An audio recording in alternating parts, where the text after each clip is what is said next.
untuk menunjuk pemimpin, memberikan sultah, kewenangan kepada seseorang menjadi pemimpin kita, harus memenuhi 4 syarat yang itu adalah syarat wajib pada Nabi SAW. Orang tersebut harus siddiq, orang tersebut harus amanah, orang tersebut harus fatanah, orang tersebut harus tabligh. Orang itu harus amanah, jujur, tidak boleh ada kebohongan di latar belakangnya, tidak terlihat dia berdusta, dia tidak menyembunyikan kebohongan dan kedustaan, dia berbicara dengan kejujuran. Ini adalah syarat mutlak. Karena jangan sampai orang pendusta dan pembohong diserahkan amanah, setelah itu kita menangis didustai dan dibohongi sepanjang tahun, 5 tahun yang akan datang.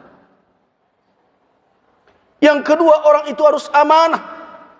Amanah seseorang itu diukur dari mana? Yang pertama tentu dari komitmennya kepada Rabbul Alamin, ketakwaannya, ketakutannya kepada Allah. Karena kalau amanah itu hanya diukur dengan pengawasan manusia, dengan pengawasan si fulan, dengan orang-orang yang akan menyalahkannya, orang-orang tersebut bisa saja ditipu berjamaah oleh dia. Karena itu pertama sekali dalam mengukur amanah seseorang, bagaimana tingkat komitmennya beragama, ketakwaannya, ketakutannya kepada Allah, salatnya bukan hanya di depan kamera, tanya orang sekitarnya, cari tahu siapa dia. Kalau salatnya tidak benar, bagaimana amanah akan ditumpangkan? Kalau Rabbul Alamin saja, Allah Subhanahu wa taala saja tidak ditakutinya, yang menjadi beban ditanggung jawab di atas pundaknya, bagaimana dengan amanah manusia? Yang kedua, lihat perjalanan hidupnya selama ini. Apakah janjinya bisa dia buktikan atau tidak?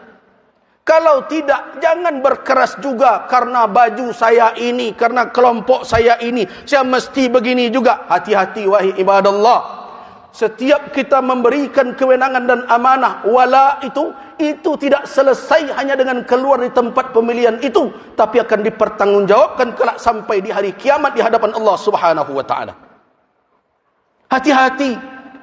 Itu kewajiban din, kewajiban agama memberikan kewenangan itu. Karena itu pilih orang yang amanah, pilih orang yang fatanah, yang cerdas, yang mengerti konsep kepemimpinan. Kita harus tahu bagaimana berfikir seorang pemimpin, bagaimana berfikir seorang teknisi. Kita harus tahu seorang pemimpin itu punya konsep yang besar kepada umat ini, punya rencana, punya mimpi, tetapi tidak hanya sekedar angan-angan. Dia pandai mengeksekusinya. Dia mengerti bagaimana cara menjalankannya. Dan dia faham apa yang menjadi penyakit dan masalah di tengah bangsa ini yang harus dia obati. Dia harus orang yang cerdas. Karena orang yang cerdaslah yang bisa mencari solusi dengan izin Allah Subhanahu wa ta'ala. Yang kemudian tabligh. Apa makna tabligh? Pandai menyampaikan, menarasikan fikirannya, menjelaskan maksudnya, mengembangkan wawasannya. Jadi ada pula orang yang mengkritik, pemimpin kok pandai bicara saja. Salah satu syarat pemimpin, dia harus pandai bicara. Kenapa? Karena konsepnya, pemikirannya, wawasannya tidak akan diketahui oleh orang di sekelilingnya, oleh umat, kalau dia tidak pandai menarasikan, menyampaikan kepada orang lain. Dan dia harus jujur menjelaskan yang sebenarnya. Itu tabligh. Apa makna tabligh? Orang itu transparan, orang itu punya kemampuan dan kemauan dengan lurus menyampaikan apa yang ada yang menjadi tanggung jawab dan tugas. 4 sifat itu wajib. Nah, kalau ada orang yang seperti itu, di dalam fatwa Majelis Ulama tersebut, wajib memilih orang yang seperti itu. Dan memilih yang selain itu haram hukumnya di dalam Islam. Begitu keputusan.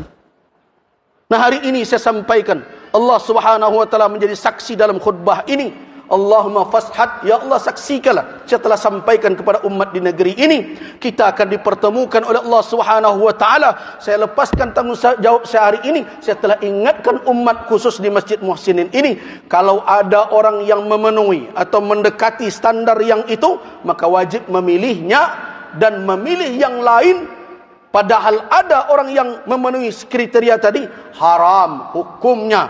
Itu keputusan ijtima' Komisi Fatwa Majelis Ulama se-Indonesia di Padang Panjang tahun 2009.